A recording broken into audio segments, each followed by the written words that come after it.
आप सभी को पुरुषोत्तम मास की ढेरों शुभकामनाएं। प्रिय दर्शकों, आज की इस वीडियो में मैं बात करूंगी सबसे महत्वपूर्ण विषय के बारे में।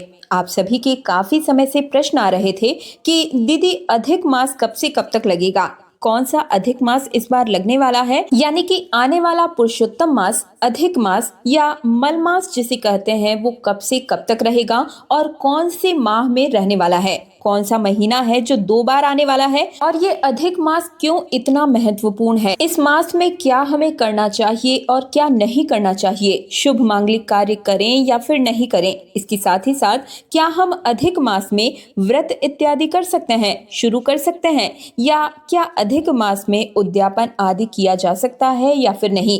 क्या जो व्रत हम करते हुए आ रहे हैं इनका अधिक मास के दौरान उद्यापन कर सकते हैं, या कोई नया कार्य करना चाहें तो कौन सा दिन इन अधिक मास के मध्य में शुभ होगा और किस प्रकार से आप अधिक मास का, पुरुषोत्तम मास का उत्तम फल प्राप्त कर सकते हैं। कौन कौन से कर्म है, जो विधान है, जो इस समय के दौरान करने चाहिए। इस प्रकार से आने वाले अधिक मास से जुड़ी हुई संपूर्ण जानकारी आज के इस वीडियो में मैं आप सभी को प्रदान करने जा रही हूँ। तो ये जो जानकारी है ये बहुत ही महत्वपूर्ण है। आपसे निवेदन करूंगी कि कृपया इस वीडियो को लास्ट तक जरूर देखिएगा और सबसे पहले तो लाइक जरूर ही कर दीजिए। साथ ही इस वीडियो को ज्यादा से ज्यादा शेयर करना भी बिल्कुल मत भूलिएगा, क्योंकि हमारे सनातन धर्म का बोलबाला हर जगह फैलाने की जिम्मेदारी आपकी ही है। और इस प्रकार की जो जानकारी है ये बहुत ज्यादा YouTube पर उपलब्ध नहीं कराई जाती है, जो कि सही और सटीक जानकारी हो। केवल हमारे चैनल तीज त्योहार और धर्म पर आपको सटीक और सही जानकारी प्राप्त होती है। तो निवेदन करूंगी कि वीडियो को लाइक करके चैनल तीज त्योहार और धर्म को सब्सक्राइब करके पास वाले बेल आइकन को जरूर प्रेस कर दीजिएगा। तो चलिए जान लेते हैं अधिक मास से जुड़ी हुई संपूर्ण जानकारियां। भगवान वासुदेव की कृपा प्राप्त करने के लिए, अधिक मास का पुण्य फल प्राप्त करने के लिए कमेंट बॉक्स में आपको अवश्य ही लिखना होगा ओम नमो भगवती वासुदेवाय नमो नमः। चलिए बात कर लेते हैं अधिक मास 2026 की। तो देखिए, सर्वप्रथम ये समझना आवश्यक है कि अधिक मास, पुरुषोत्तम मास, मल मास, क्या ये सभी एक ही है या फिर अलग अलग है। तो देखिए दोस्तों, ये सभी एक ही हैं। एक ही मास के अलग अलग नाम होते हैं। इसे कुछ लोग मल मास कहते हैं, कुछ लोग अधिक मास कहते हैं, और वहीं कुछ लोग इसे 13वां महीना भी कहते हैं। जिस वर्ष में अधिक मास होता है उस वर्ष में हिंदी कैलेंडर के अनुसार 13 महीने होते हैं। एक महीना 60 दिन का हो जाता है। इसी प्रकार से भगवान नारायण को ये माह बड़ा ही प्रिय होता है। भगवान नारायण को ये महीना पूर्ण रूप से समर्पित होता है, इसलिए भगवान वासुदेव ने इसे अपना नाम दिया था और इसे कहा था पुरुषोत्तम मास। कहा जाता है कि पुरुषोत्तम मास में जो भगवान विष्णु की पूजा करता है, आराधना करता है, उपासना करता है, उसकी सभी प्रकार की मनोकामनाएं पूर्ण हो जाती है। इस मास में जप, तप, व्रत, कथा श्रवण करना, स्नान इत्यादि करने से अनंत गुना फलों की प्राप्ति होती है। यही वो कर्म है जो विस्तृत रूप से मैं आपको समझाने जा रही हूँ कि कैसे आपको इस मास में क्या कुछ करना चाहिए। ये माह आया क्यों है, क्या कारण है कि अधिक मास जो है वो जोड़ा गया और इसका कारण क्या है। तो देखिए दोस्तों, अगर हम शास्त्रों की बात करें तो अधिक मास जो है हिंदी कैलेंडर के अनुसार प्रत्येक 3 साल में एक बार आता है। प्रत्येक 3 साल में आने के कारण चंद्र और जो सौर वर्ष है ना, ये 2 वर्ष होते हैं। एक तो सूर्य के अनुसार और दूसरा चंद्र के अनुसार। वर्ष में जो गणना की जाती है चंद्र और सौर के अनुसार, कैलेंडर के अनुसार, ये 11 दिन का अंतर आ जाता है। सौर वर्ष जो है वो 365 दिन का होता है, जबकि चंद्र वर्ष 354 दिन का ही होता है। इस प्रकार से चंद्र वर्ष और सौर वर्ष के अनुसार बीच में 11 दिन का अंतर हो जाता है, यानी कि प्रतिवर्ष 11 दिन का अंतर हो जाता है, जो कि 3 साल के भीतर भर करके 1 महीने के बराबर पहुंच जाता है। लगभग 33 दिन का अंतर हो जाता है। यही कारण है कि शास्त्रों में इस गणना को सही करने के लिए प्रत्येक 3 वर्ष के बाद में एक अधिक मास जोड़ दिया जाता है, जिससे कि सौर गणना और चंद्र गणना एक ही समय के अनुसार चल सके, इसलिए प्रत्येक 3 वर्ष के बाद में एक अधिक मास आता है। इसे पुरुषोत्तम मास भी कहा जाता है और कुछ लोग इसे मलमास यानी कि मलीन मास के नाम से भी जानते हैं। ये जो अधिक मास पुरुषोत्तम मास है, ये अनेकों कार्यों के लिए शुभ होता है, परंतु इस समय में शुभ मांगलिक कार्य जैसे कि शादी, विवाह, मुंडन, जनेऊ संस्कार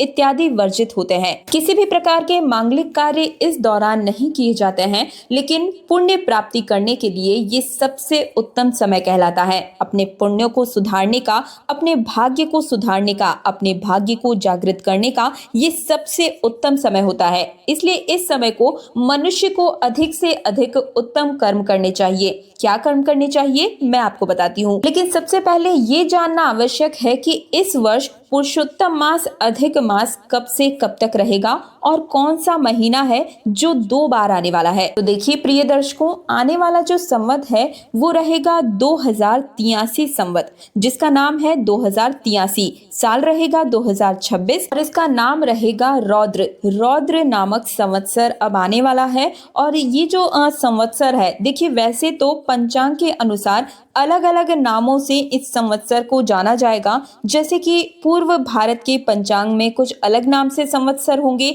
अलग तरीके से वर्णन होगा, और वहीं कुछ उत्तर भारत के जो पंचांग होंगे उनमें अलग तरीके से इसका वर्णन मिलेगा।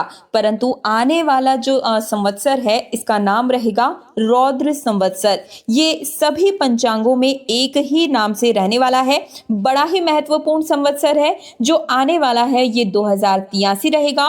पुरुषोत्तम मास की शुरुआत होगी और पुरुषोत्तम मास ही इस वर्ष जेठ के महीने में आने वाला है, जिसे हम कहते हैं ज्येष्ठ मास। जो ज्येष्ठ का महीना होता है इस वर्ष अधिक मास के रूप में रहने वाला है, यानी कि 2 महीने के रूप में 2 बार में ये रहने वाला है। और अब पुरुषोत्तम मास की गणना में कुछ लोग गलती भी कर जाते हैं। देखिए गलती ऐसे करते हैं कि पहले शुरू होता है तो पहले 30 दिन में वह मुख्य मास के रूप में शुद्ध मास को मान लेते हैं और अगले 30 दिन के रूप में अधिक मास को मान लेते हैं, जो कि सर्वथा ही अनुचित होता है। मैं फिर से कह रही हूँ, जो कि बिल्कुल ही गलत होता है। इसके पीछे कारण ये है कि शास्त्रीय नियम ये कहता है कि अधिक मास की शुरुआत शुक्ल पक्ष की प्रतिपदा तिथि से ही मानी जाती है और इसी से ही हमें माननी भी चाहिए, जबकि सामान्यतः मास की जो शुरुआत होती है वो कृष्ण पक्ष से होती है। जब कृष्ण पक्ष की शुरुआत होती है और अगर हम शुरुआत से ही अर्थात पहली प्रतिपदा से ही शुरुआत मान लेंगे तो शुक्ल पक्ष की शुरुआत हो जाएगी, क्योंकि मास की शुरुआत तो कृष्ण पक्ष से होती है। यदि हम पूरे 23 दिन को शुद्ध मास में गिन लेते हैं और फिर अधिक मास गिनते हैं तो उसमें भी कृष्ण पक्ष पुनः ही आ जाएगा, क्योंकि देखिए पहले 15 दिन कृष्ण पक्ष के होंगे और फिर 15 दिन शुक्ल पक्ष के हो जाएंगे। तो 30 दिन निकलने के बाद में फिर से अगला जो हम शुरुआत करेंगे तो वो कृष्ण पक्ष से ही उसकी शुरुआत मानी जाएगी। इसलिए पुरुषोत्तम मास की गणना करने से पहले बड़े बड़े लोग गलती कर ही बैठते हैं, क्योंकि देखिए पुरुषोत्तम मास की शुरुआत ही होती है किसी भी महीने के 15 दिन बीत जाने के बाद से, यानी कि महीने के मध्य से ही इसकी शुरुआत मानी जाती है। अब हम 2026 की अगर गणना करें, बात करें तो देखिए 2026 में शुद्ध ज्येष्ठ मास जो है उसका कृष्ण पक्ष की जो शुरुआत होगी वो 2 मई 2026 से जेठ का महीना, ज्येष्ठ महीना शुरू हो जाएगा, प्रारंभ हो जाएगा। ये शुद्ध ज्येष्ठ मास होगा, कृष्ण पक्ष रहेगा और ये जो पक्ष है ये 16 मई 2026 तक रहेगा। 17 मई 2026 से जब शुक्ल पक्ष आरंभ हो जाएगा तो अधिक ज्येष्ठ शुक्ल आरंभ होगा, अर्थात पहले 15 दिन जो है 2 मई से और 16 मई तक रहेंगे और ये शुद्ध ज्येष्ठ मास के होंगे और कृष्ण पक्ष उसमें निकलेगा। फिर 17 मई से 17 मई 2026 से 31 मई 2026 तक अधिक ज्येष्ठ शुक्ल पक्ष रहेगा। जैसा कि हमने आपको बताया कि शुक्ल पक्ष से अधिक मास की शुरुआत होती है, इसलिए 17 मई से जैसे ही ज्येष्ठ मास का शुक्ल पक्ष आरंभ होगा वो 17 मई से 31 मई तक अधिक ज्येष्ठ शुक्ल पक्ष कहलाएगा और 17 मई से अधिक मास शुरू हो जाएगा 1 जून 2026 तक, जो कि अधिक ज्येष्ठ कृष्ण पक्ष का आरंभ होगा और 15 जून 2026 तक रहेगा, यानी कि चलेगा। इस प्रकार से आने वाला जो अधिक मास या पुरुषोत्तम मास रहेगा 17 मई 2026 से 15 जून 2026 तक ये रहने वाला है। हमारा पुरुषोत्तम मास ये कहलाएगा। जैसे ही 15 जून समाप्त होगा और 16 जून से पुनः शुद्ध ज्येष्ठ मास शुरू हो जाएगा और शुद्ध ज्येष्ठ मास के शुक्ल पक्ष की शुरुआत होगी 29 जून तक रहेगा। अब क्योंकि ज्येष्ठ मास 2 महीने का हो गया है तो इसमें गणना कुछ इस प्रकार से होगी कि पहले 15 दिन शुद्ध ज्येष्ठ महीने के प्रारंभ होंगे और अंतिम 15 दिन भी शुद्ध ज्येष्ठ मास के रहेंगे और बीच के जो 30 दिन होंगे वो मुख्य रूप से अधिक मास के ही रहेंगे। तो ज्येष्ठ मास अधिक मास जो है वो 30 दिन रहेगा, 17 मई से 15 जून तक रहेगा। तो समय मैंने क्लियर कर दिया है 2026 में अधिक मास कब से कब तक रहेगा। अब बात करते हैं उन प्रश्नों के बारे में जो कि आप सभी बार बार पूछ रहे थे कि अधिक मास में क्या करना चाहिए और अधिक मास में क्या नहीं करना चाहिए। क्या हम नया व्रत शुरू कर सकते हैं या उद्यापन इत्यादि कर सकते हैं? क्या कुछ विशेष इस मास में करके हम भगवान को प्राप्त कर सकते हैं? तो देखिए, शास्त्र के नियम के हिसाब से अगस्त गे च गुरु शुक्र बाले वृद्धि मलेन लुचे उद्यापन उप आरंभ वृता नाम नैव करें। अर्थात जिस समय गुरु और शुक्र अस्त होते हैं या गुरु और शुक्र बाल अवस्था में होते हैं या गुरु और शुक्र वृद्ध अवस्था में होते हैं, उस समय पर हमें किसी भी व्रत को शुरू नहीं करना चाहिए और न ही हमें व्रत का उद्यापन करना चाहिए। उसी प्रकार से मल मास जब चल रहा हो उस मल मास के बीच में हमें किसी भी प्रकार के व्रत को न तो प्रारंभ करना चाहिए और न ही उद्यापन इत्यादि करना चाहिए। ऐसा सिंधु शास्त्र में लिखा हुआ है।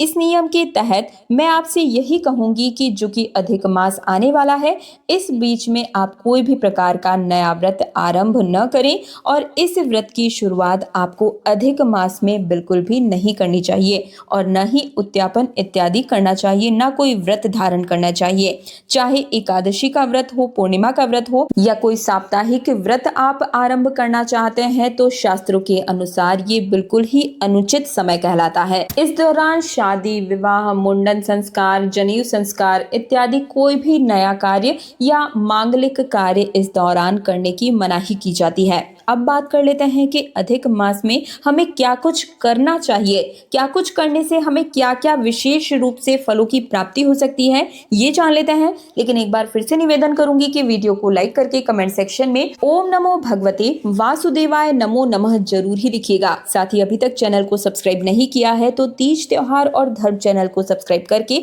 बगल में ही पास वाले बेल आइकन की जो घंटी है उसे जरूर प्रेस कीजिएगा ताकि हर वीडियो आपको सबसे पहले मिल सके। तो देखिए, अधिक मास को भगवान पुरुषोत्तम के धन के स्थान पर पुण्य उपार्जन का महीना कहा जाता है। ये जो महीना है ये पुण्य अर्जित करने के लिए सबसे ज्यादा समय इसका बलवान कहलाता है। जितना हो सके पुण्य अर्जित आप इस समय के दौरान कर सकते हैं। इस माह में पुण्य कैसे अर्जित होगा? क्योंकि इस मास में एक कर्म जो है आपको अनंत गुना फल की प्राप्ति करवा सकता है, अधिक मास फल प्राप्त करवा सकता है।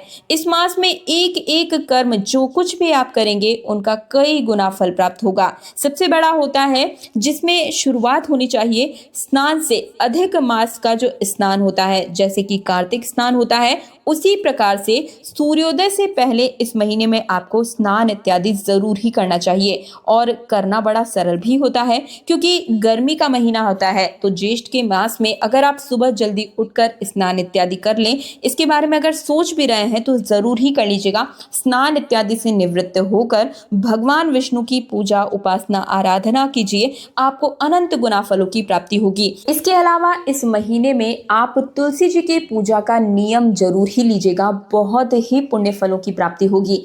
इस महीने में आपको अधिक मास के महात्म्य की कथा भी जरूर सुननी चाहिए। अगर आप कहेंगे तो मैं हर रोज अपने चैनल पर भी वीडियो डाल दूंगी, लेकिन आपको मुझे कमेंट सेक्शन में बताना पड़ेगा, तभी मैं वीडियो आप सभी के लिए अपलोड करती हुई चली जाऊंगी।